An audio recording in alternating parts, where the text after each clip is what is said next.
की स्थितियां थी, किस प्रकार झूठ बोल करके हमारी वोट लेने का काम पार्टियां करती थी। कैसे कैसे दिन हमने देखे हैं। कोई पार्टी आती थी कि हम यहाँ से गरीबी हटाएंगे, कोई पार्टी आती थी हम जात पात खत्म करेंगे। एक नेता है हमारे, वो कहते थे कि मैं 24 घंटे बिजली दूंगा। लेकिन 2014 से पहले किसी पार्टी ने अपनी किसी घोषणा को कभी पूर्ण किया हो, कभी अपनी कई बात पर कोई नेता कोई पार्टी खड़ी उतरी हो, ये हम सबके सामने है। लेकिन 2014 के अंदर आप सबके सहयोग से देश के अंदर, प्रदेश के अंदर और हमारे गोंडा के अंदर भी भारतीय जनता पार्टी का कमल खिला। भारतीय जनता पार्टी की सरकार बनी, हमारे गोंडा से रविंद्र कल्याण जी विधायक बने। क्या बदलाव होता है वो हम सबके सामने है। जिस हरियाणा को नौकरियां बेचने के लिए, अपने क्षेत्रों के लिए, भाई भतीजावाद के लिए जाना जाता था, उस हरियाणा की कायाकल्प करके योग्यता को किस प्रकार से प्राथमिकता पर लाकर खड़ा किया, ये हम सबके सामने है। आज कोई गांव, मैं समझता हूं ऐसा नहीं है जहां पर बिना खर्ची बिना पर्ची नौकरी न मिली हो। छोटी से छोटी चीज, सिलेंडर का जिक्र राजवीर जी ने किया, लेकिन हम भूले नहीं होंगे वो दिन कि वृद्धावस्था पेंशन, हमारी विधवा पेंशन, उसके लिए भी हमें कमीशन देना पड़ता था। हर गांव में एजेंट घूमते थे कि आप 2 महीने की पेंशन मेरे को देना, मैं आपकी पेंशन लगवाऊंगा। ये काम, यदि ये कलंक तोड़ने का काम अगर किसी ने किया, भारतीय जनता पार्टी की सरकार ने किया।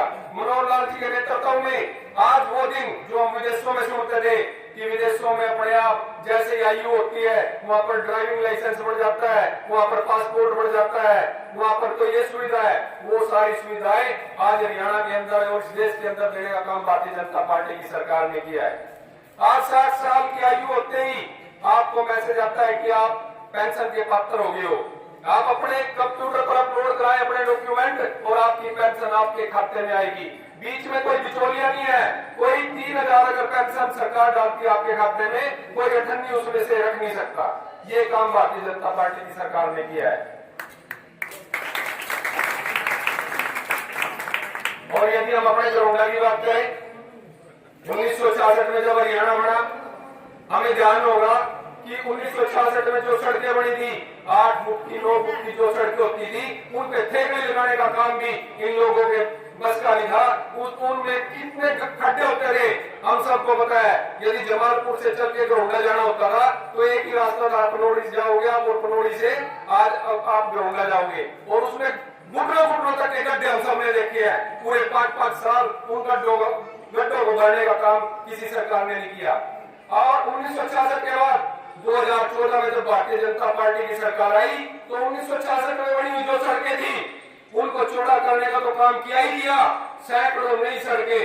और आज जमालपुर से यदि गरोंडा जाना हो, यदि उत्तर प्रदेश जाना हो, यदि पानीपत जाना हो, तो एक रास्ता नहीं, आज 6 रास्ते जमालपुर से निकलते हैं। ये काम भारतीय जनता पार्टी की सरकार ने किया है।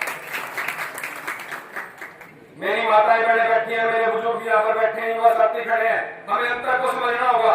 कुछ लोग आते हैं चुनाव के दौरान, बड़े बड़े वादे करते हैं, बड़ी बड़ी बातें करते हैं, और जब आप उनके वादों में, उनकी बातों में नहीं आते तो धमकाने का काम करते हैं, आपको डराने का काम करते हैं आपकी वोट लेने के लिए। ऐसे नेताओं से सावधान रहना होगा।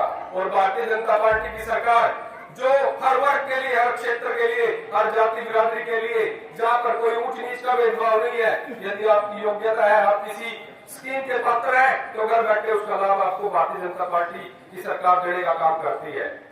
रविंद्र कल्याण जी हम सबके बीच में है। पिछले 10 वर्षों से हम देखते हैं कैसा व्यक्तित्व होना चाहिए आदमी का। यदि सत्ता से बाहर है तो भी वैसा ही है, वोट मांगने आया है तब भी ठीक वैसा ही स्वभाव है, और वोट मिलने के बाद विधायक बन गया, चेयरमैन बन गया, पार्टी के बड़े पद पर पहुंच गया, लेकिन तब भी उस व्यक्ति का वही स्वभाव है। हर व्यक्ति के लिए एक समान व्यवहार जो व्यक्ति करता है वो हम सबके सामने है, हम सबके बीच में है। 10 वर्ष की सत्ता जिसको डिगा नहीं पाई, और जो विकास के लिए प्रत्येक अपने घरोंडा विधानसभा के प्रत्येक व्यक्ति के लिए उतना ही तत्पर है, उतना ही समर्पित है, आज तीसरी बार हम सबके बीच में आया है। मैं समझता हूं कि हम सबने मिलकर इनके हाथों को मजबूत करना है और तीसरी बार इनको विधायक बनाना है।